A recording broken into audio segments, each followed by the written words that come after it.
Alors aujourd'hui, nous allons voir comment tracer des triangles rectangles sur 3 conditions différentes. Un triangle rectangle, c'est quoi? C'est un triangle où on a un angle droit. Donc, comme d'habitude, je commence. Donc, le premier énoncé, c'est tracer un triangle ABC rectangle en A tel que AB égale 3 cm et AC égale 5 cm.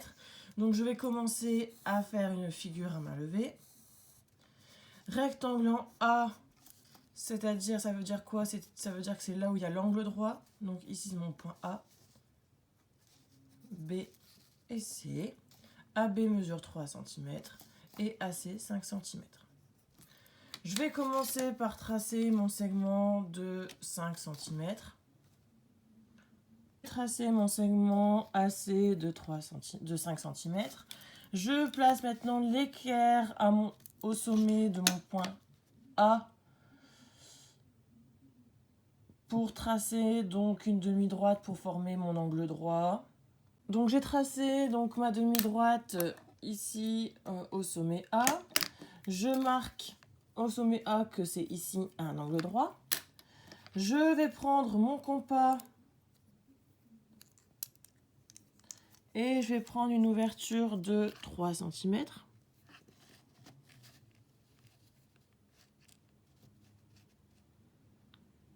Comme ceci.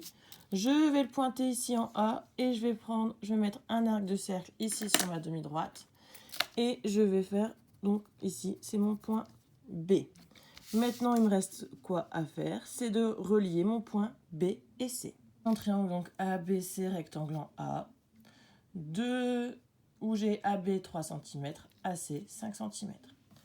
Mon deuxième énoncé, c'est celui-ci, c'est tracer donc le triangle EFG, rectangle en F, tel que EF 3,5 cm et EG 5,5 cm.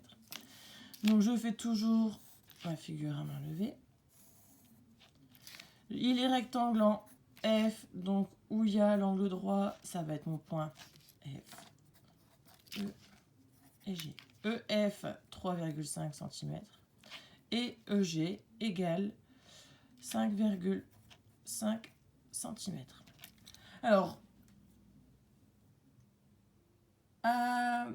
dans la première partie, j'ai dit qu'il fallait tracer le plus grand côté. Ici, dans le cas du triangle rectangle, je ne vais pas tracer le plus grand côté en premier.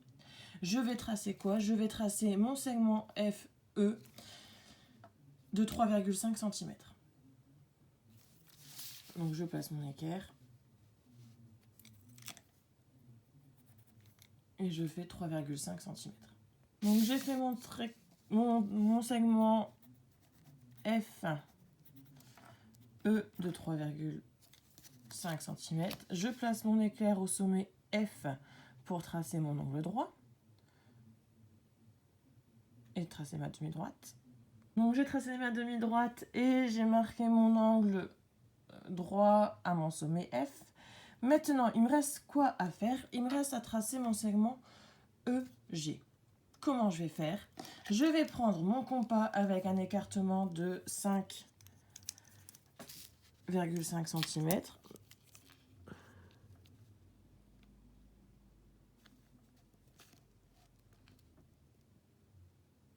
Comme ceci. Je vais pointer ici en E mon compas et je fais un arc de cercle.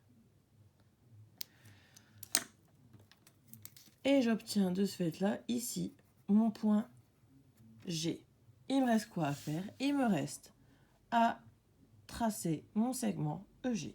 C'est mon segment EG, et donc mon triangle, là, comme ceci, il est tracé. Vous voyez l'importance de faire une figure à main levée, c'est pour pas se tromper ici, surtout. L'erreur que je vois régulièrement, c'est que vous mettez 5,5 ici en FG. Donc il faut vraiment faire votre figure à main levée pour éviter ces erreurs-ci. D'accord? Dernier exemple que je vais faire aujourd'hui, donc c'est le triangle PSG, rectangle en G tel que SG est égal à 4,4 cm et PSG est égal à 35 degrés. Donc, je fais ma figure toujours à main levée. Il est rectangle en G, donc l'angle droit, ça va être mon point G, ici P et ici S. Je sais que SG est égal à 4,4 cm. Et je sais que mon angle, ici, mesure 35 degrés.